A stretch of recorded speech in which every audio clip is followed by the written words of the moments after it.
Hello बच्चों, तो आज हम बात करने वाले हैं प्रश्नावली 3.4 का क्वेश्चन नंबर 1। बोला है निम्न समीकरणों के युग्म को विलोपन विधि तथा प्रतिस्थापन विधि से हल कीजिए। कौन सी विधि अधिक उपयुक्त है? ठीक है, तो यहाँ से अब हम करते हैं हल। यहाँ पे देखिएगा तो दो समीकरण दिया हुआ है। दोनों समीकरण को हम यहाँ पे लिख लेते हैं।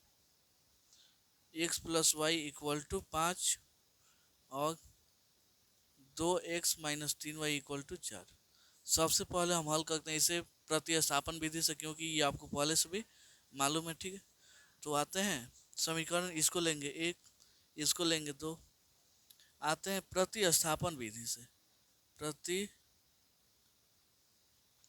प्रतिस्थापन विधि से, ठीक है, दोनों विधि से बनाएंगे।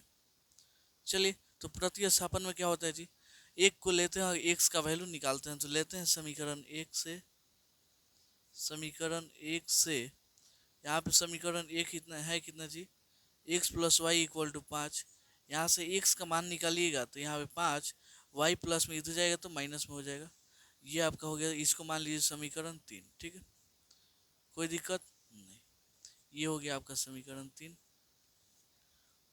चलिए, अब लेते हैं समीकरण 2 से, चलते हैं और एक्स का मान वहाँ पे लिखते हैं। तो क्या लिखेंगे जी, समीकरण 2 में, समीकरण 2 में एक्स के मान को रखने पर, एक्स के मान को रखने पर समीकरण 2 में क्या करना है जी, ये जो x का मान आ गया है वही रखना है। तो समीकरण 2 है कितना, पहले उसको लिख लीजिए, 2x-3y इक्वल टू 4। चलिए, तो यहाँ पे 2, x का मान कितना है 5 माइनस वाई, कहाँ से, हम यहाँ से लिए हैं। यहाँ पे 3y माइनस में है तो इसको गन दीजिए। इसको गुणा कीजिएगा, 2 में 5 से गुणा कीजिएगा तो 10 हो जाएगा। फिर 2 में y से गुणा कीजिएगा तो 2y हो जाएगा। यहाँ पे माइनस में 3y चलिएगा, यहाँ पे आपका इतना हो गया, कितना जी, 4। यहाँ पे 10 प्लस में इधर जाएगा तो माइनस में हो जाएगा। अब माइनस में 2y या माइनस में 3y, माइनस में आपका 5y हो जाएगा। यहाँ पे 4, ये कितना है जी, प्लस में था इधर आ गया तो माइनस में हो गया, यानी -5y का वैल्यू -6। y का वैल्यू निकालेंगे तो -6/-5, यानी माइनस माइनस कट के 6/5 आ गया। अब इसी मान को क्या करेंगे, समीकरण 3 में रखेंगे। तो रखते हैं y के मान को, y के मान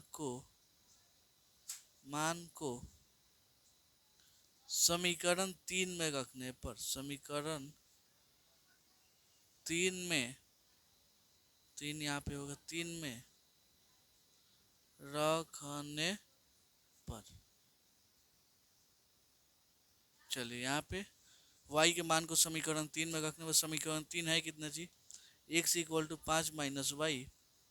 तो यहाँ पे x और 5, y का मान कितना है जी, 6/5। एलसीएम लीजिएगा 5 हो जाएगा, कुछ नहीं तो एक भाग दीजिएगा तो 5 भाग तो कटेगा, 5 में 5 से गुना कीजिए 25 हो जाएगा। यहाँ पे 6, 25 में 6 हो गया 19/5।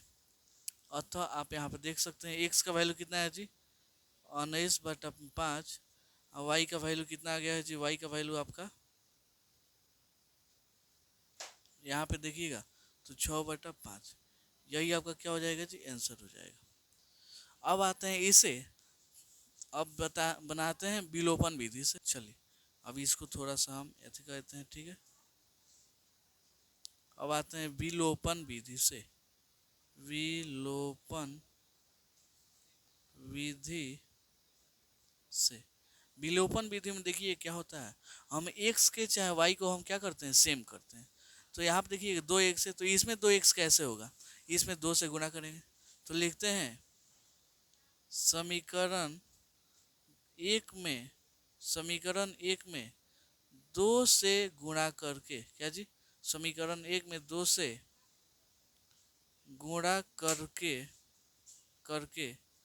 समीकरण, समीकरण 2 में से घटाने पर, क्या होगा जी, समीकरण एक में 2 से गुणा करके हम समीकरण 2 में से घटाएंगे। तो यहाँ पहले समीकरण 2 यहाँ पे लिख लेते हैं, इतना। समीकरण एक में 2 से गुणा कीजिएगा तो x में 2 से होगा तो 2x, प्लस है तो प्लस 2y में इतना 5 दूना 10। इसको घटाना है तो साइन चेंज होगा, प्लस है तो माइनस, प्लस है तो माइनस, इससे में सेम क्या कट गया। यहाँ पे माइनस में 3y या माइनस में 2y, माइनस में 5y हो जाएगा।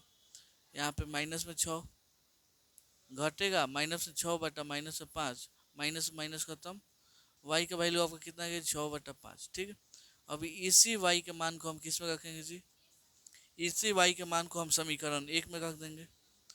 तो y के मान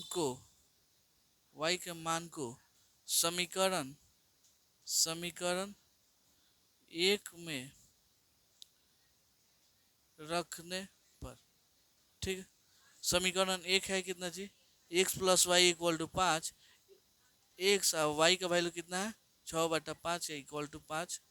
यहाँ पे x का वैल्यू चाहिए तो 5, ये 6 बटा 5 प्लस में इधर आएगा तो माइनस में हो जाएगा। एलसीएम लेंगे 5 हो जाएगा, ये 5 25 हो जाएगा, यहाँ माइनस है तो माइनस 6, 25 में 6 हो गया 19 बटा 5। यहाँ से भी आपका x का मान कितना आ गया जी, x का मान आ गया 19 बटा 5 और y का वैल्यू हो गया आपका 6 बटा 5। ये दोनों इसका क्या हुआ जी, आंसर हो गया। ठीक, तो उम्मीद करता हूँ आपको ये क्वेश्चन बहुत अच्छे से समझ में आया होगा। चलिए मिलते हैं अगले वीडियो में अगले क्वेश्चन के लिए, तब तक के लिए धन्यवाद।